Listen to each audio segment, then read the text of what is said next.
Hi, I'm JKB, and today is some positive stories. As you guys know, I like to only report positive things here on the channel. Thank you for subscribing. Thank you for watching. Let's get to the two news stories that are actually positive for a change. It's not negative all the time. Even though I joke it is, it isn't.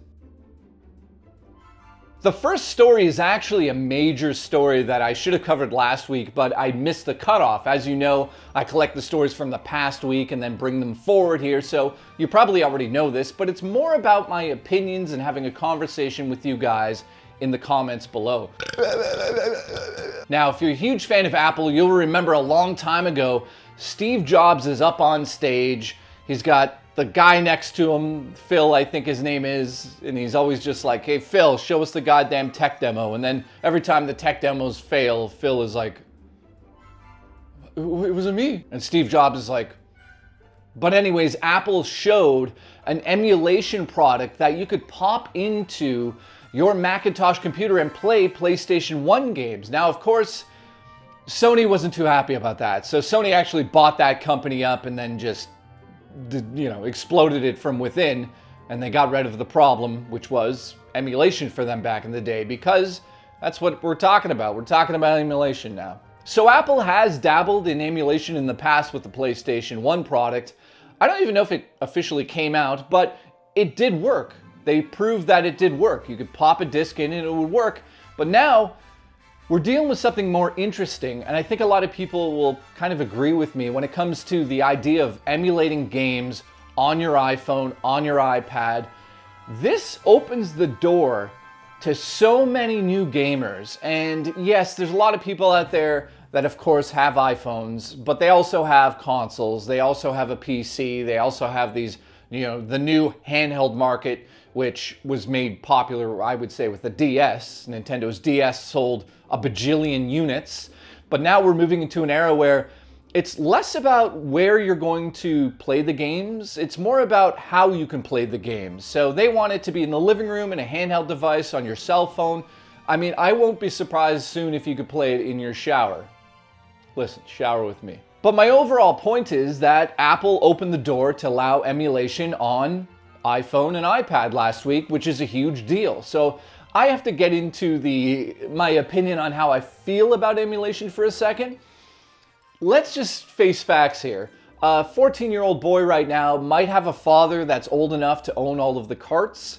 So is it illegal to download, say, Super Mario Bros. 3 for the NES as a ROM off the internet when you own a copy on the shelf? Of course, I would say no. If you own a copy there, that's just the case that's holding it. I want to be able to access my game at any point in time, so ROM does make sense. And legally, you own a copy of it, so I feel like, yeah, you should be able to have a copy on your PC as well, or now on your iPhone. But the biggest problem with emulation is that not everyone's going to be able to own these old school Nintendo IP games, and I'm sure that Nintendo is not too happy about this situation with Apple. We saw a couple months ago, Nintendo shut down Nintendo Switch emulation, essentially, although it like popped up immediately in another app. But the point is that they're fighting that off because they would rather sell their hardware for now.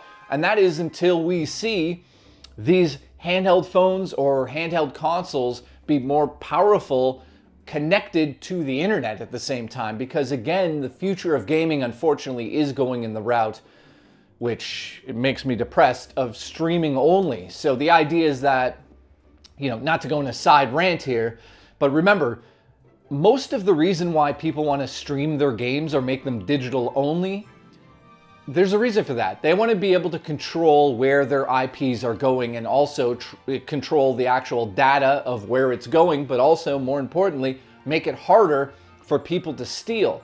Now, when we get to the day and age of streaming, think about this. How do you copy a game when you're just streaming it?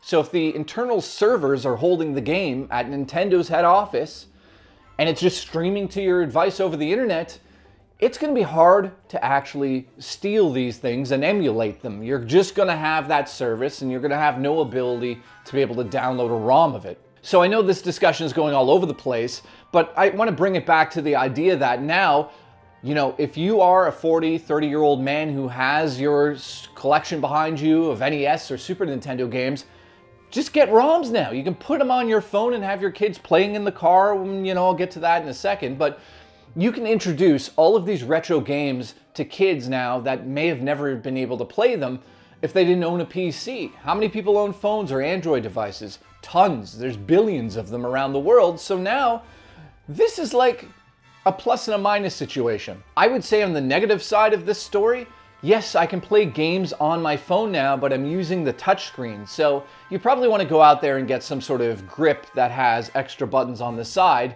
There's a few of them called like the T-Bone or whatever, and that just sounds like a sex toy, but you get the point. You can go out there now and get a peripheral that will hold your phone, and you'll be able to play your favorite Super Nintendo games, or, you know, even DS games on here. That is just crazy to hear. So at the end of the day, I guess this is kind of a subtle conversation about the fact that, yeah, you can introduce this to your kids now, but also, how do you feel about emulation? You know, with the future of streaming coming in and essentially destroying, or I would just say the preservation of video games is going to go out the door, because unfortunately we will not be able to preserve these games in the future, other than just like video of showing what the game is. You know, one day you're going to be playing a Legend of Zelda game that is streamed to a device, and that's it. If that game ever disappears in 40 years, your grandkids, guess what? They're not playing it unless Nintendo says so. So let me know in the comments below how you feel about emulating on a device like this. I think the hardcore gamer finds it interesting, but a lot of us already have devices that can play basically everything in the handheld. Hell, my Steam Deck is set up to play everything, and it's a great device. I'm playing, like, you know, don't tell Nintendo. But I was playing like Metroid Prime widescreen edition on my Steam Deck months and months and months before they released it for the Switch. So let me know how you feel in the comments below. Now, the next story is very important because I know that the age demographic of people watching are between 30 and 40 of this channel. How you doing? I'm sure your knees hurt when you walk because you're old. I'm old too, so I can barely see. You got the cameras there? Oh, there it is. I find this to be super interesting, and I'm not going to get into the details, just like I never do in any of these news videos, because you don't need to hear some guy go like, and then the percentage went 14% down, and now Sony owes us $20. Like, you don't need to hear that bullshit. We just got to get to the meat and potatoes of the stories, and then we could feast together. Feed me. So right now in the States, this might not seem like a big deal at the moment, but it could really affect how your children are playing games. And this has to do with the fact that there's over a dozen lawsuits in the States right now, and it's literally filing against these companies for video game addiction. Now I'm gonna read just something quickly here, because I gotta do something on this show, or you're gonna be like, why am I watching the show, you know? These video games are intentionally designed with the help of doctors, behavioralists, god damn it, I don't know English, psychologists, and neuroscientists to keep minors and young adults playing longer and spending hundreds, if not even thousands of dollars on video games. Defendants use game tactics such as the reward system, along with parental designs containing addictive features and technology to ensure that players will just keep playing them longer and spending more money. Most parents don't realize what's going on or how their children are being manipulated and targeted by these multi-billion-dollar corporations. So let me talk about this. Back in the day, I would play games based on the fact that when you're playing Tetris on the Game Boy, it's about high scores. You know, back in the day, you couldn't get DLC, you didn't have to get add-ons, they'd come on the cart, you'd play them. The real addiction fell into the idea of getting the high score. So we play Mario 3, I'd go to school next day and I'd be like, Timmy, suck my I got 1,000,000 points. And Timmy would be like, oh yeah? I got 2 million. You could suck my And I'd be like, okay, but not to the sucking. But you get my point. We would beat I'm canceled. But you get the idea. We would have high score battles. That's what I'm trying to say without getting canceled. I probably bleeped a lot of what I just said, and now you have no idea what I said, and it sounds weird, you know, because we were young, and I'm just gonna shut up. But when it comes to these new video games, as we all know, most of them are jam-packed with features that are designed for your children to get addicted to them. I'm kind of curious, how many of you are adults out there that have younger children that are playing video games Do you notice some sort of influence from other children going to school with your children and saying like, hey, I have the new battle pass, why do you not have it? Do your children show up the next day and say like, hey dad, can I get the battle pass? I don't have kids. I can't have kids. I don't know why it's not working, but it didn't work. So I don't have children. So I don't know what it's like to have a kid come up to me and be like, hey, dad, can I get this DLC every 5 minutes? I'm sure some of you are dealing with this, and that's why these lawsuits are actually in effect. But also, let me just ask this question. Are you even scared about the future of gaming with your children getting addicted to these games? Do you think that's truly a thing that's actually happening? Now, at the end of the day, I just have to say that no one's forcing your children to play these games. Nobody is saying you must download this DLC. Back in the day for me, they'd be like, do you have the new Ike? You blew it. Back in the day, kids at school would be like, do you have the new Nike Air Jordan shoes? And I'd be like, no, my shoes are from like the dollar store. And I'd look at them and they'd be like falling apart. One toe would be sticking out. The other toe would have a beaver sucking on it. I'd have terrible shoes. And that was the peer pressure back in the day. I'm kind of curious, because I don't have children, is peer pressure still a thing in gaming? Like if you're online gaming for the most part, most children are now, 7 to 14, they're playing like Fortnite until their eyes fall out. I'm curious if there's a peer pressure system at school, because not only are they going to school and having this constant connection to this world in Fortnite and talking to their friends all the time, they also have cell phones. So they're also getting text messages from Timmy down the street. He's like, hey, you don't have the battle pass? You're not playing with us tonight.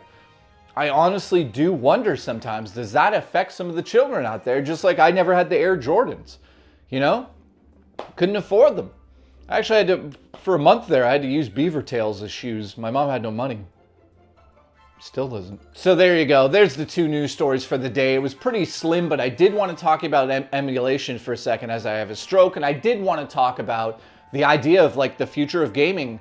Is this an actual issue? There's only a dozen lawsuits at the moment, but if you've got kids at home, are you worried about this? I'm being dead serious. I'm not just saying this so I could just do a video. Why would I do that? I didn't do that. Thank you so much for watching Weekly Bytes, and I'll see you next week where we hopefully have some more positive news. Thank you. I'm out of here. I don't know what that was. That was, that was me licking my lips.